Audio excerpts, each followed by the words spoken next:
Hi, Bear Creek. Good morning. This is our second week of a 5-part sermon series called Joy Unspeakable, Faith Unsinkable, Love Unstoppable, Anything is Possible. And today we're going to focus in on the word faith. And what does it mean to have faith? And what does it mean to have a faith in a God we've come to know in and through the lens of Jesus Christ? And so I hope as we gather in and we start singing songs and we hear this message, that this message will help you understand some of the aspects of what it means to really have a faith that is unstoppable, unsinkable. Thanks for joining us.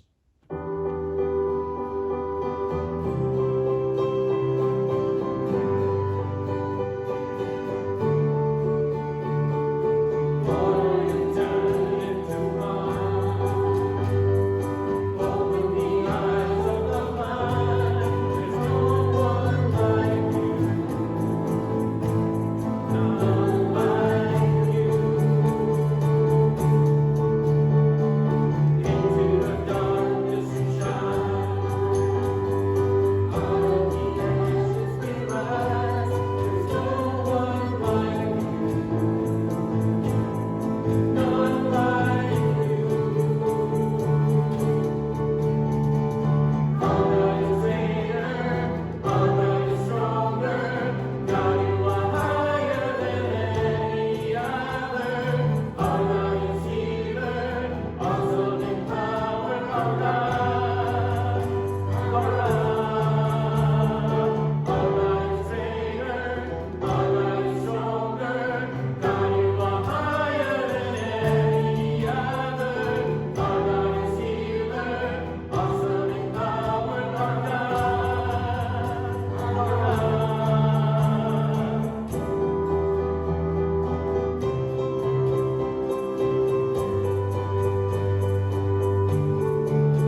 Hey, Bear Creek, littles and biggers. Hey, I've got a new book. This is one that Emerson got.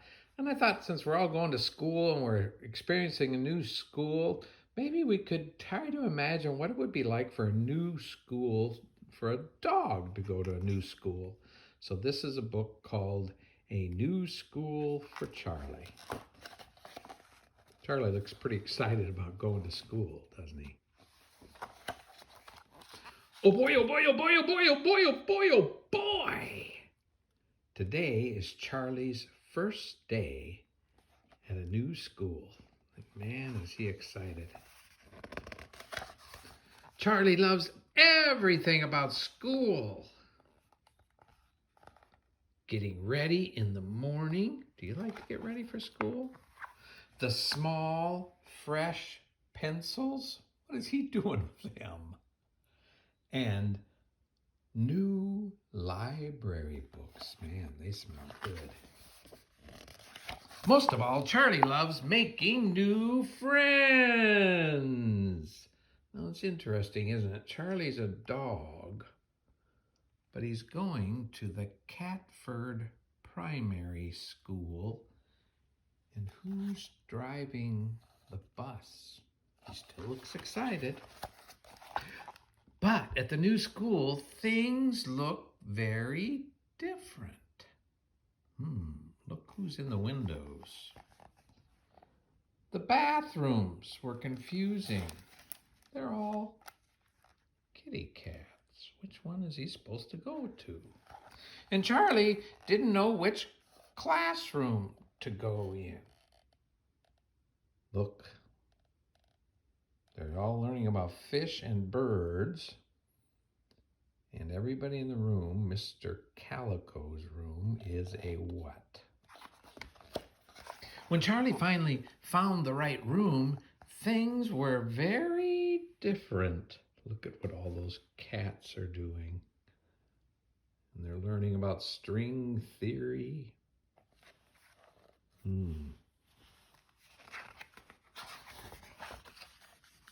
Charlie tried to make friends in music class. Oh!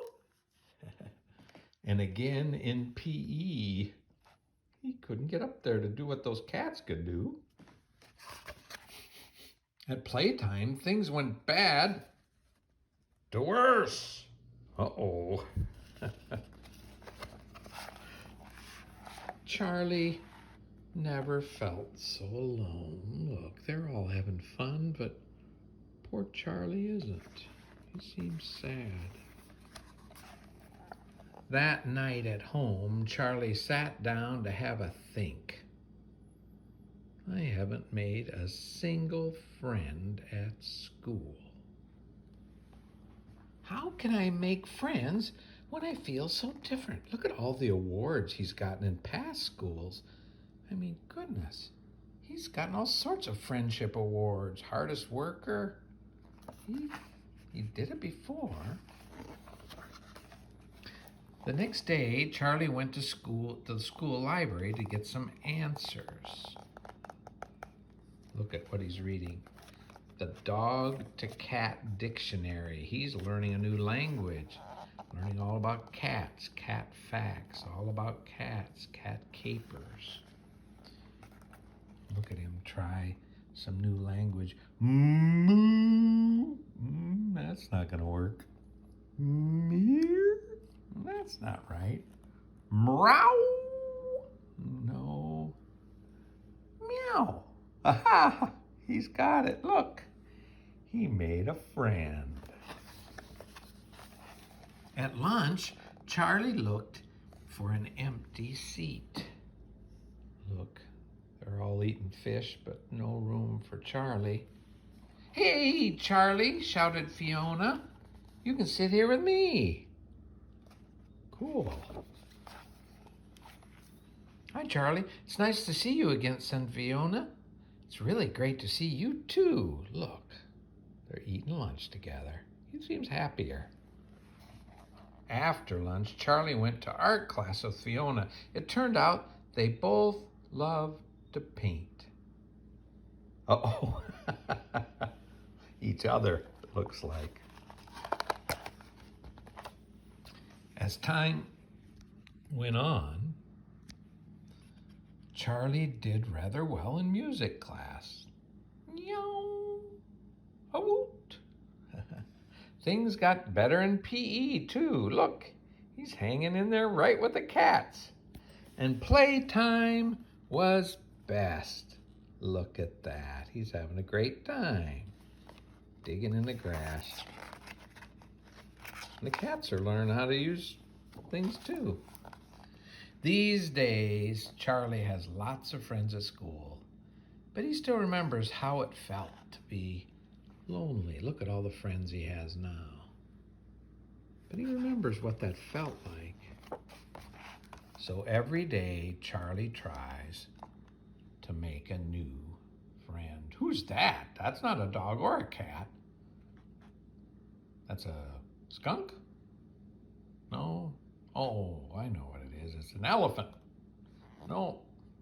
What is that? Oh, porcupine. Of course. And so I hope, folks, that you can all be like Charlie and remember what it feels like to be lonely and do everything we can to make a new friend. Let's bow in a word of prayer. Dear God, thank you for friends who've welcomed us in new places. Help us to be a good friend and welcome others. Amen.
Look at these hands at my side.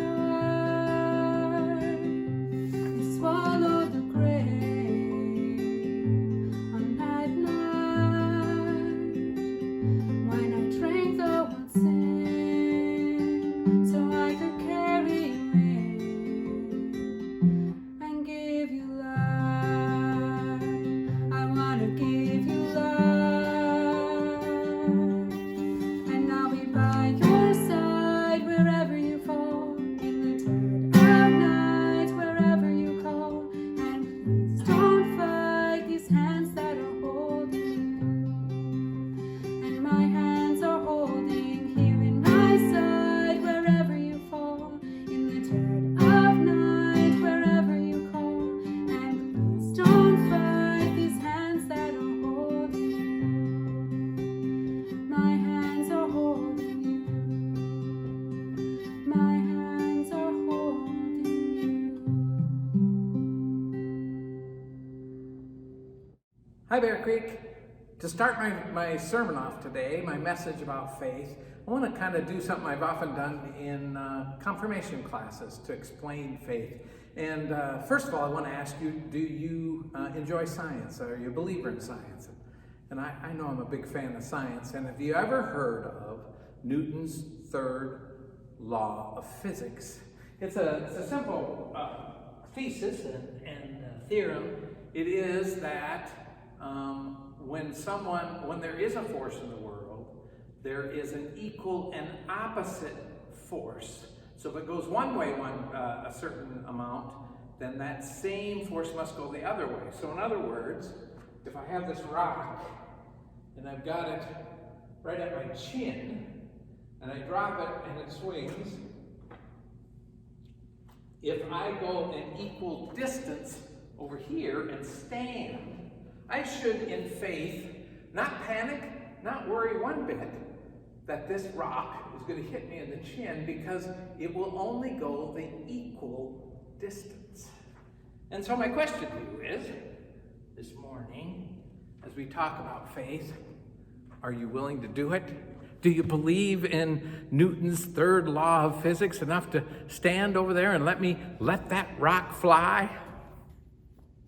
So, if you say yes, you are a person who has faith in Newton's third law of dynamics. Do you get what I'm trying to get at here? Faith has an object. We don't just have faith, we have faith in something or someone.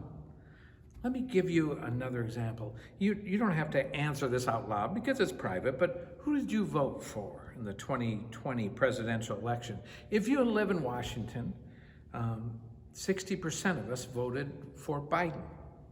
Why? Because we had faith that President Biden would lead us through this pandemic and the civil unrest and the conflicts in the world and the economic woes better than President Trump could. Did we know what was going to happen in the future? No. We had no way of seeing the future, but we had faith that Biden would do a better job, and so that's what we did. We voted for Biden. When we say we have faith, we are implying that there is something or someone or some power or some principle that we have faith in. So let's get to the meat of it here. The big question: what or who is the object of our faith when we talk about faith in the realm of Christianity? Our faith is in what or who? Well, the obvious is God. Yes, God, but a particular understanding of God, the God we have come to know in and through the lens of Jesus Christ. So who is that God? What does that God look like? And what does it mean to have faith in that God? Well, let's take a look at a definition in the New Testament, Hebrews 11:1. Faith is the confidence in the things we hope for and the assurance about those promises we do not see. What do we as Christians have faith in, confidence in, assurance of when we put our faith in the God we've come to know through the lens of Jesus Christ? Well, I'm going to try to approach this by having us look at three biblical stories.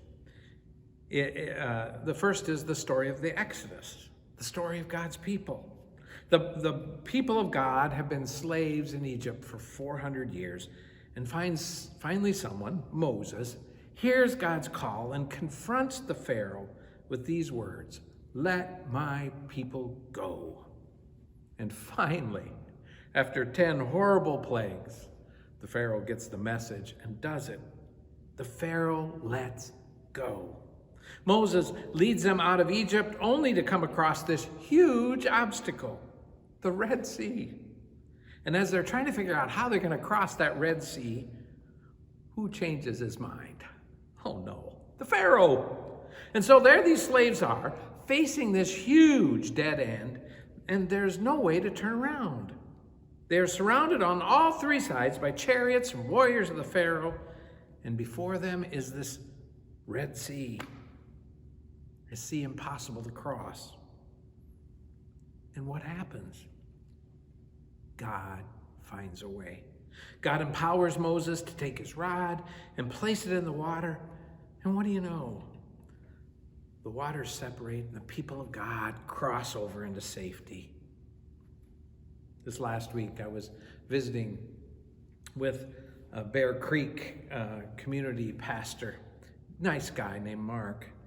And as we were talking, I asked Mark how it was going, and he said pretty good, but he mentioned there's a lot of anger out there, and not with Camp Unity. They were thinking about hosting Camp Unity, but more with just the world and sometimes the church. And he said, even God. He said one gal came up to him and said, what's going on? We prayed and we prayed and we prayed for God to rescue us from this virus, and we're all wondering, where's God?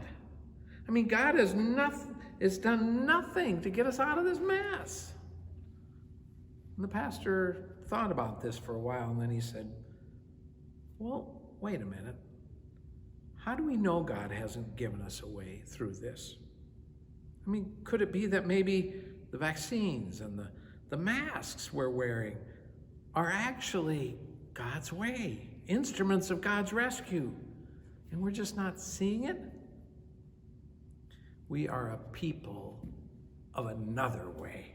To have faith in God is to be willing to listen for that other way, another way to live, another way to love, another way to forgive, another way to let go.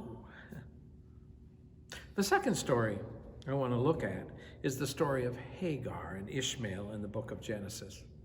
Do you remember this story? Hagar is a slave owned by Abraham and Sarah. And because Sarah can't have children, they talk Hagar into bearing a child for them.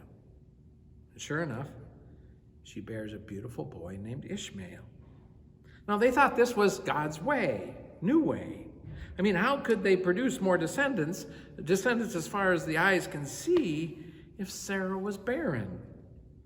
So they took it upon themselves to design another plan, and this worked out until guess who gets pregnant? Sarah. And she bears a son named Jacob. And suddenly, everything gets a whole lot messy. Sarah, empowered by her new status, gets jealous. So jealous that she asked Abraham to send Hagar and Ishmael into the wilderness. And Abraham does it. Man, talk about feeling like a useless piece of property. Think how they must have felt, Hagar and Ishmael. At one time, they were more valuable than gold, and now they're just a piece of disposable plastic silverware cast away into the wilderness. They're given a little sack and some bread, and then they're sent out in the wilderness. And what do you think's going to happen? Well, sure enough, Ishmael, the little boy, gets hungry and thirsty, senses mom's distress, and starts bawling his eyes out. We know that cry. And Hagar, desperate and broken, what is she to do? She puts her son under a broom tree and walks a bow shot away because she can't stand to watch and listen to her own son's death. But that's not how the story ends. Hagar falls asleep, and when she wakes up, there, not 20 feet from her, is a well full of water. Did she miss it? And up by her head are breads and cakes. Is there a United Methodist women's group around here somewhere? And suddenly, these two pieces of disposable silverware begin to see themselves again as children of God, as a part of God's wonderful purpose. There in that desert, God has watermarked their hearts and souls forever with love and purpose. One of my colleagues has an incredible faith story. She has a great faith in God. And I asked her one time, well, where did all that faith come from? And she told me that she grew up in a foster care system, not a good system. She moved from one family to the next almost more times than she actually had a birthday or celebrated it. But one of these foster families lived and happened to live next to United Methodist Church.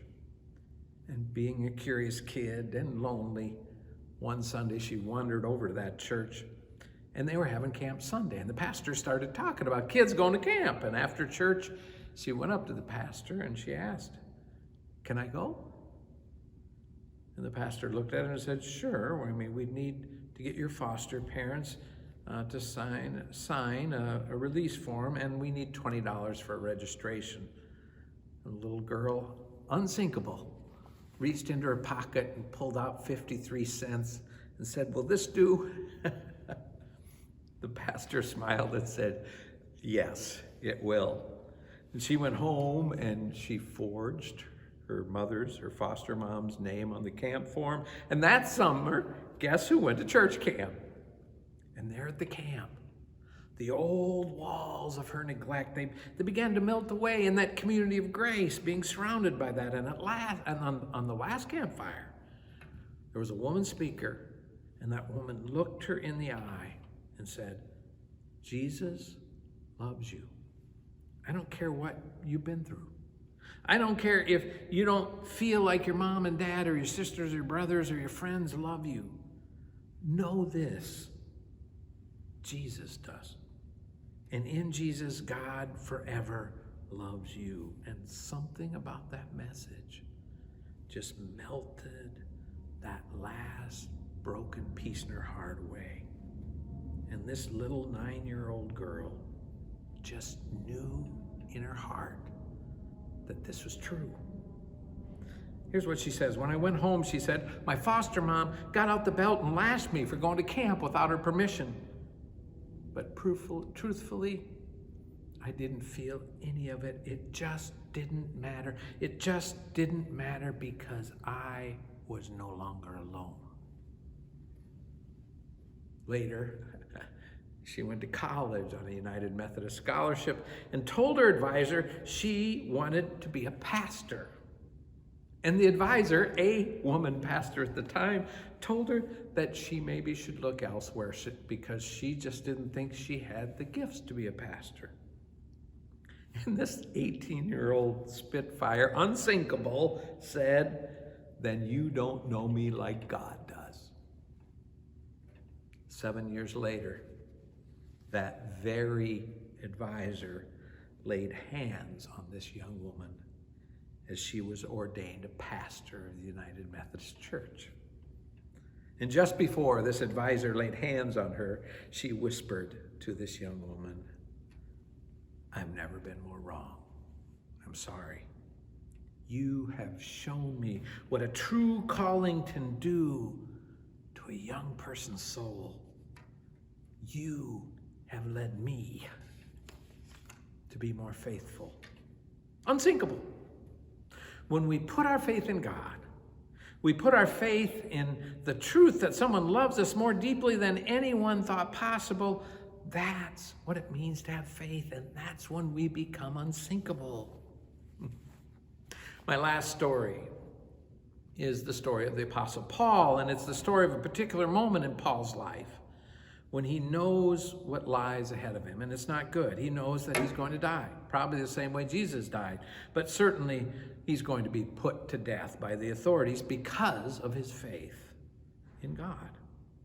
And he's writing to the church in Philippi, and he tells them that he has this strange conflict in his heart. There's a part of him that wants to die because he knows that, yes, death is terrible, but that after death, he will go on to be with God, and God will complete him. And this would be awesome, he thinks. But another part of him knows how important it is to stay here and lead the people of the church at Philippi and other churches. They need him. Isn't that an interesting passage? Paul can face a terrible future because he knows that at his death, he will not just unravel and become a bunch of untethered pieces of string, but that God will be there to put all those untethered pieces together again. Listen, I've lived enough of life, and I've been around death enough to know that people, they don't die complete. They don't have things wrapped up in a neat little bow. Most people die messy, a life unfinished. But we as Christians believe that our souls and our spiritual lives don't end in that mess, don't end with us all alone. Adam Hamilton is a pastor in the United Methodist Church in Kansas, the Church of the Resurrection. And he tells a story of one of his family members, an uncle, I think, who died. And his uncle was a mess. That's all there was to it. He had so many unfinished parts of his life. And the family asked Adam to do the worship service, the funeral. And his wife, the deceased wife, said, I don't know what you can say, Adam. I'm praying for you. What can I say? His life had a lot of unfinished pieces. He just never got it together. How do you preach a funeral for that? Adam got to praying about it and thinking about it. In a way, he thought, a funeral was about the person's life, but it was also a way to celebrate a God that was there, especially in the messes, and who is surely there now at the end of our life, taking up the frayed edges of our life and mending them together. At the funeral, Adam had placed on the altar of the stage great big dining room table. And it was beat up. I mean, one of the legs was broken. It was sagging a little bit. There were cigarette burns all over it. It was dried up, beat up, broken table. It was a junker. He got it in a junkyard, in fact. And Adam said that in a sense, this is all of our lives, and certainly might represent some of the life of this uncle. He just didn't have a very easy life, he said, and there were times when he maybe even made it even harder. But he said, we come here today because we don't believe it's the end of our uncle's life. Why? Because we have faith in a God that doesn't believe in junk. We know that right now, God is taking up our uncle into his arms. That God is taking all those frayed edges and broken pieces, and God's reworking them. Taking off the old varnish, sanding off the bruises and burns, and making our uncle new again. That is what we have faith in. To have faith in God is to know that death isn't the last word, and God is always going to be bringing us back and putting us together. And so, we have faith in a God who enters our dead ends and shows us another way, a God who speaks into a world that labels us broken and unlovable with these words, I love you, I'm working for you, and then a God that at last snatches us out of death's grasp and begins to take our frayed edges and weaves them back together again. You know what? If we can put our faith in that God, just imagine how unsinkable we would be. May we learn to have faith. And all the people said, amen.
To know our Father's heart.